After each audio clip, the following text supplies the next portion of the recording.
Finally अब अंजलि अवस्थी को arrest कर लिया जाता है और वह एक ऐसे जाल में फंस चुकी है जहां से उसका बच पाना मुश्किल नजर आ रहा है। अभी तक अंजलि अवस्थी न तो किसी से डरी है, न ही किसी की बातों में आई है और न ही किसी के दबाव में झुकी है। मैं आपको बता दूं कि सीरियल आरती अंजलि अवस्थी का आने वाला एपिसोड काफी इंटरेस्टिंग और धमाकेदार ट्विस्ट लेकर आने वाला है, क्योंकि अब आपको देखने को मिलेगा कि अंजलि को फंसाने के लिए आरती का इस्तेमाल गिनी अवस्थी कर रही थी और उसका साथ दे रहे थे युवराज ठाकुर और भजन सिंह।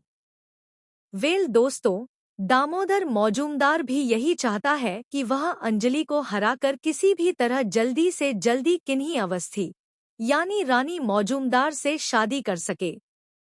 लेकिन रानी मौजूमदार यानी गिनी अवस्थी इस शादी में बिल्कुल भी इंटरेस्टेड नहीं है। उसकी मजबूरी बस इतनी है कि उसे दामोदर मौजूमदार से शादी करनी पड़े, क्योंकि उसी के जरिए गिनी के पास इतनी पावर है। जिस तरह से गिनी अपने ससुर, अपनी बहन और अपनी बहन की बेटी के साथ व्यवहार कर रही है, उसका एक ही नतीजा निकलने वाला है।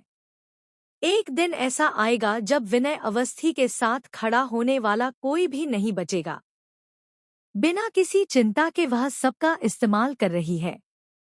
लड़कियों का चालान करने के लिए उसने आरती को अंजलि का रूप दे दिया। इस बात से एसीपी विद्युत काफी नाराज हो जाते हैं, क्योंकि वह पहचान लेते हैं कि यह कोई और नहीं बल्कि अंजलि अवस्थी ही है। लेकिन एसीपी साहब इस बात को मानने के लिए तैयार नहीं होते।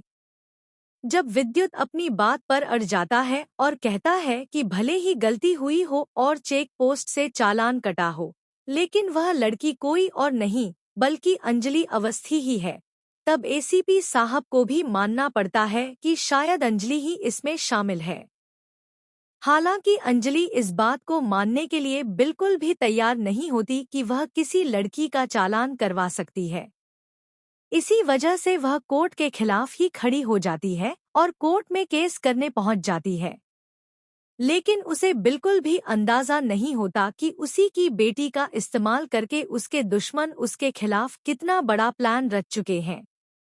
इस बात के लिए राघव सिंह राजपूत पहले ही अंजलि को वार्न कर चुके हैं, लेकिन अंजलि यह मानने को तैयार नहीं होती कि गिनी अवस्थी या युवराज ठाकुर उसके साथ ऐसा को